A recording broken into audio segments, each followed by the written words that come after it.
Hello दोस्तों, कैसे हैं आप सभी लोग। आशा करता हूँ आप लोग स्वस्थ होंगे, मस्त होंगे और अपनी पढ़ाई को अच्छे से कर रहे होंगे। तो आज हम फिजिक्स क्लास फिर से लेकर आ गए और आज हमारा टॉपिक क्या है फिजिक्स में। आज हमारा जो टॉपिक है वो है महत्वपूर्ण सूत्र। यानी कि आज हम अपने फिजिक्स के पहले पार्ट प्रकाश का परावर्तन में देखेंगे महत्वपूर्ण सूत्र हमारे कौन कौन से हैं। चलिए देखते हैं। तो सबसे पहला सूत्र हमारा जो है वो है फोकस दूरी बराबर वक्रता त्रिज्या बटे 2। यानी कि फोकस दूरी को किससे लिखेंगे अब हम देख लेते हैं सबसे पहले। यानी कि इसको इंग्लिश में क्या कहेंगे, तो फोकस दूरी को इंग्लिश में बोलते हैं एफ। फोकस दूरी को एफ बोलते हैं, वक्रता त्रिज्या को आर बोलते हैं। तो F is equal to R upon 2। ये हो गया हमारा एक सूत्र। अब इसी सूत्र से हमारा एक सूत्र और बन जाएगा। वो कौन सा सूत्र है, तो देखिए यहाँ पर जैसे F is equal to R upon 2 है, तो इससे हमारा एक सूत्र और कौन सा बनेगा। देखिए यहाँ पर हम एक मानेंगे, एक मानकर तिरछा गुणा कर देंगे। तो जब एक मानकर तिरछा गुणा करेंगे तो आर एक कमार आ जाएगा। कितना आ जाएगा, आर एक कमार आ जाएगा। उसके बाद कितना हो जाएगा, आर एक कमार, और उसके बाद हो जाएगा 2f। कितना हो जाएगा 2f। यानी कि ये हो गया फोकस दूरी निकालना वाला सूत्र। अगर फोकस दूरी निकालने के लिए बोलेगा तो यह बराबर आर अपॉन 2। इससे फोकस दूरी निकालेंगे। अगर फोकस दूरी निकालने के लिए बोलेगा, सॉरी यहाँ पर स्मॉल एफ रहेगा, स्मॉल एफ। तो अगर फोकस दूरी निकालने के लिए बोलता है तो आपका सूत्र हो जाएगा F is equal to R upon 2। यानी कि फोकस दूरी बराबर वक्रता त्रिज्या बटे 2। अगर आपको वक्रता त्रिज्या निकालने के लिए बोलता है तो आपका सूत्र बन जाएगा वक्रता त्रिज्या यानी आर बराबर 2f हो जाएगा आपका सूत्र। तो आशा करता हूं आप लोग को वक्रता त्रिज्या और फोकस दूरी का सूत्र समझ में आ गया होगा। चलिए अब हम अपना दूसरा सूत्र देख लेते हैं। हमारा दूसरा सूत्र कौन सा है, तो दूसरा सूत्र है 1/f is equal to 1/v plus 1/u। ये हमारा है दूसरा सूत्र। अब इसमें अगर हम f की बात कर लें तो एफ हमारा हो जाएगा फोकस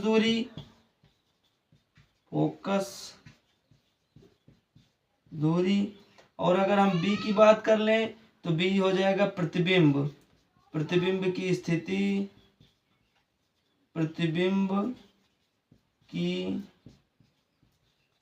स्थिति, यानी कि अगर प्रतिबिंब से रिलेटेड कुछ भी देता है तो वो भी हो जाएगा। अगर हम यू की बात कर लें तो यूं हो जाएगा वस्तु की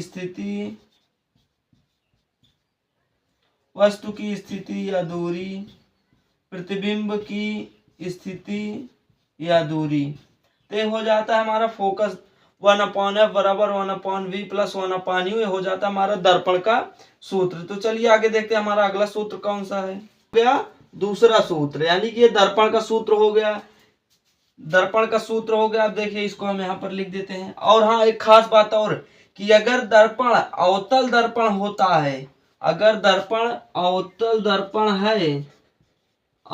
दर्पण होता है तब यही सूत्र क्या होगा, निगेटिव पॉइंट में हो जाएगा। यानी जैसे 1/f बराबर 1/v प्लस 1/u। यही सूत्र निगेटिव पॉइंट में बदल जाएगा अगर दर्पण की बात करें अवतल। तो अगर उत्तल दर्पण रहेगा तो सूत्र लगेगा, अगर अवतल दर्पण रहेगा तो निगेटिव वाला सूत्र लगेगा। तो हमारा हो गया दो सूत्र, यानी दर्पण और फोकस दूरी सूत्र हो गए। अब हम देखते हैं आवर्धन क्षमता का सूत्र। आवर्धन क्षमता, आवर्धन को यम से लिखते हैं। आवर्धन को किससे लिखते हैं,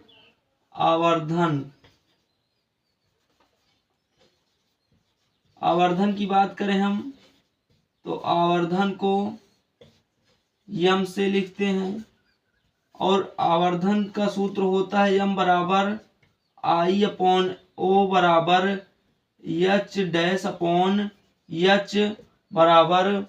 तो इस तरीके ये हो गया हमारा कौन सा, आवर्धन का सूत्र, जिसमें है यम बराबर आई अपॉन ओ बराबर एच डैश अपॉन एच बराबर माइनस वी अपॉन यू। जिसमें अगर हम बात कर लें यम की तो यम हमारा हो जाएगा आवर्धन। अगर हम आई की बात कर लें तो आई हमारा हो जाएगा प्रतिबिंब की लंबाई। क्या हो जाएगा, प्रतिबिंब की ये लंबाई। यहीं पर लिख देता हूं, क्या है, आई बराबर प्रतिबिंब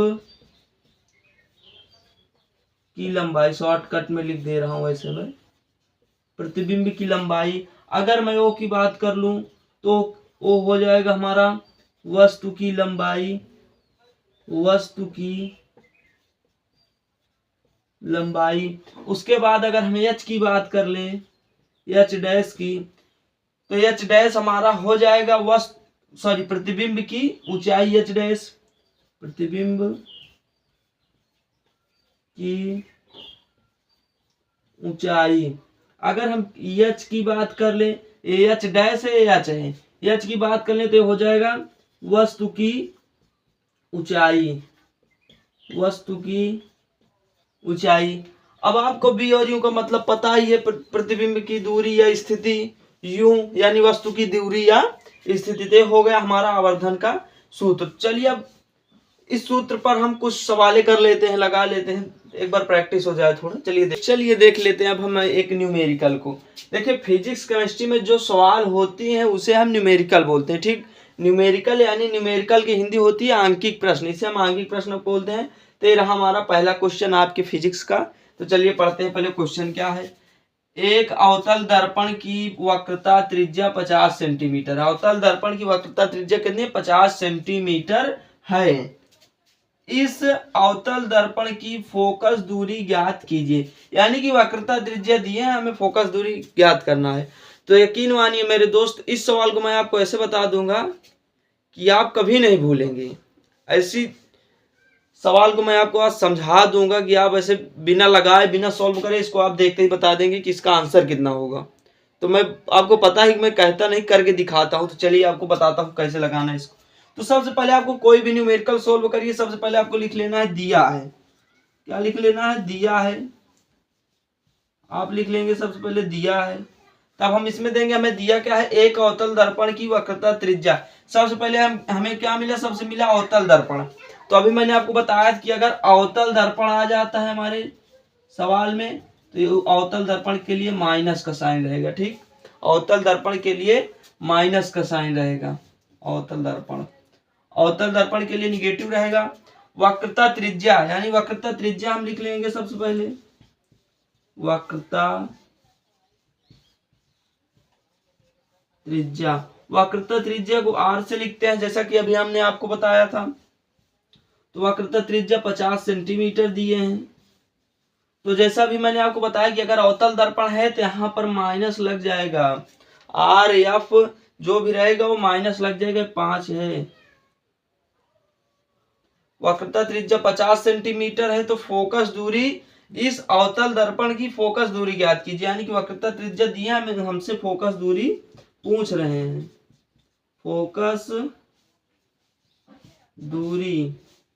फोकस दूरी को हम एफ से लिखते हैं। फोकस दूरी हमें निकालना। अगर आप न्यूमेरिकल को ऐसे सोल्व कर सकते हैं तो मैं 100% गारंटी लेता हूं कि आपका न्यूमेरिकल कोई भी गलत नहीं काटेगा। और एक भी नंबर की मैं बात करता हूं, अगर आप ऐसे न्यूमेरिकल को सोल्व करते हैं तो आपका न्यूमेरिकल में एक भी नंबर नहीं कटेगा। तो आपको सबसे पहले लिख लेना है वक्रता त्रिज्या बराबर -50 सेंटीमीटर। फोकस दूरी हमें ज्ञात करना है, इसलिए माइनस का क्वेश्चन मार्क लगा दिए। अब देखिए हमारा सूत्र क्या है फोकस दूरी ज्ञात करने के लिए। देखिए फोकस दूरी बराबर वक्रता त्रिज्या बटे 2। तो फोकस दूरी को हम एफ से लिखते हैं, फोकस दूरी को एफ से लिखते हैं। वक्रता त्रिज्या को हम आर से लिखते हैं, वक्रता त्रिज्या को आर से लिखते हैं। बटे में 2 है तो 2 ही रहेगा। तो हमारा क्या हो गया? ये हो गया सूत्र। ये हो गया क्या? ये हो गया हमारा सूत्र। अब इसको हम सूत्र पर कैसे लगाएंगे? तो देखिए सूत्र पर लगाने के लिए एफ हमें निकालना है। आर यानी वक्रता त्रिज्या 50 दिए हैं, यानी -50 सेंटीमीटर। बटे में 2 है, 2 लगाएंगे तो हमारा आंसर कितना आ जाएगा? तो हमारा आंसर आ जाएगा एफ बराबर 2 से 50 को काटेंगे तो आ जाएगा एफ बराबर -25 सेंटीमीटर। यानी कि अगर हम फोकस दूरी की बात करें तो हमारा फोकस दूरी आ गया, फोकस दूरी बराबर -25, यहाँ पर सेंटीमीटर लगाना जरूरी है। फोकस दूरी बराबर माइनस सेंटीमीटर। तो ये रहा हमारा पहला न्यूमेरिकल। तो आज की क्लास बस यही तक, क्योंकि अगर अभी हम ज्यादा न्यूमेरिकल लाएंगे तो क्लास ज्यादा बड़ी हो जाएगी। तो इसलिए अब हमारी जो अगली क्लास होगी उसमें केवल न्यूमेरिकल होंगे। फोकस दूरी से लेकर वक्रता त्रिज्या और दर्पण का सूत्र, आवर्धन, उसमें हम सभी सूत्र के न्यूमेरिकल को कराएंगे। तो आज की क्लास बस यहीं तक, तब तक के लिए बाय बाय, टेक केयर, धन्यवाद।